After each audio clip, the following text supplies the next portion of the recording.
disclaimers, uh, racism, sexism, ageism. Oh, the next chapter coming up is actually gonna be about encompassing the homophobia angles that this book blames for the low fertility rates. Yeah, so when I was talking about dismantling some aspect of society vaguely, I was mainly talking about the way family is structured, not family at all. And I wasn't talking about taking away old people or whatever. Like, again, choice is choice. You know, I'm just thinking now, like, the system's fucked, and this is like the where my knowledge ends when it comes to how society functions. So it's sort of just like a ledge right there where my lack of knowledge can comprehend what would take for something to change. Because we went through the survival family as hunter gatherers, the serfdom family under like kings and stuff, and now we're doing the economic family in capitalism. So it just seems like there has to be a next stage, quote unquote stage, or quote unquote next, because I don't think that there's inherent, you know, the styles of humanity that have always persisted. It's not like one is greater than the other. Like, I guess one could argue that capitalism, there's a lot more to gain from like materialism, and like stuff is mass produced and people die less to a certain extent. But yeah, that's not really up for me to decide because I'm not like capitalist brain. But um anyways, that question, that doubt yields resonant resentment among some Americans. Some are nativists, racists, or jingoists, but others are not. Only wondering whither we are headed, only wondering whither we are headed and fearing that where we are going is not where we want to go.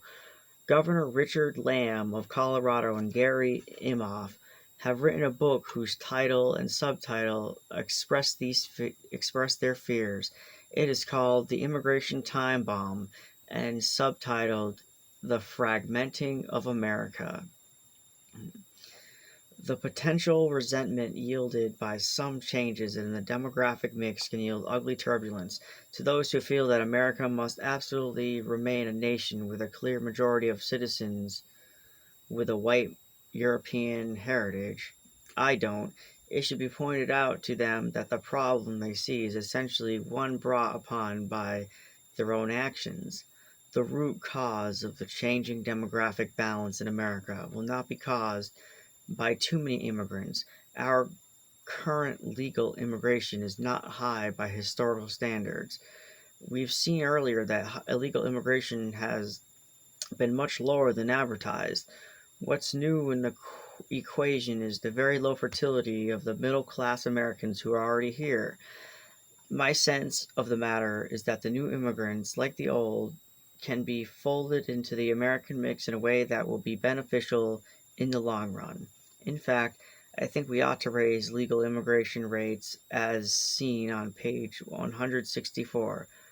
Um, in the short term, however, the new immigration may well cause extra turbulence because the immigrants are coming to a country with very low birth dearth fertility rates among a large segment of the native population. That's what's causing the changing demographic mix in America and the turbulence that will come with it. That turbulence would be much less likely to show up if the real culprits, the non-reproducing middle class, started reproducing themselves. So, we will likely have economic problems, geopolitical problems, personal problems, and racial and ethnic turbulence. Wonderful. Alright, Chapter 10 Causes. Hold on. Sorry about that. Um, Unavoidably, I have alluded many times in this book to a variety of causes that have led to the birth dearth. It is now appropriate to look frontally at those universal factors that over the long and short term and around the Western world seem to have played a role in the drop in fertility. This may be of help in determining whether the decline will continue. More important, it may be easier in the next chapters to prescribe possible treatments for a condition whose causes are known or partly known. The orthopedic surgeon can walk much more effectively when he has an x ray picture of a broken bone in front of him. As mentioned briefly in an earlier chapter, I found it quite interesting traveling to foreign lands to do research for this book. In each country afflicted with the birth dearth, someone, usually quite bright and educated, will inform you of one or two specific and unique reasons why the fertility rate has fallen so much, so fast that particular country, so fast in that particular country. In Germany, you will be told that Germans don't really like children. There is an even word for it. Kinder fun like Kiet. Kinder find like Kiet.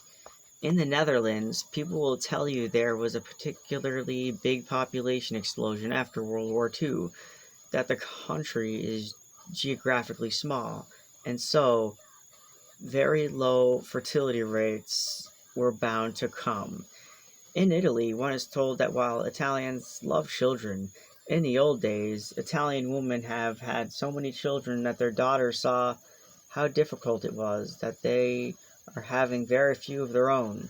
In the US, too, we hear some very specific tales of causation.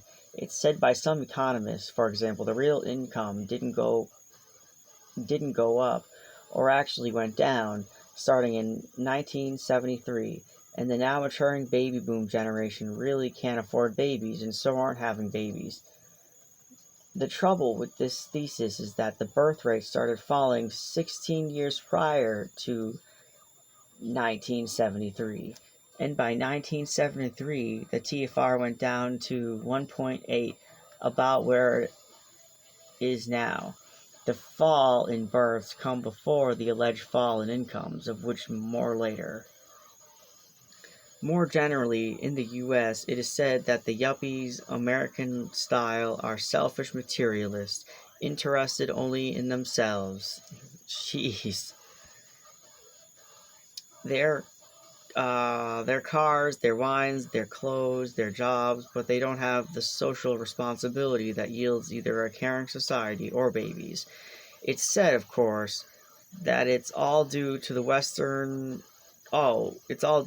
women's liberation movement, inspiring women to go to work rather than have babies.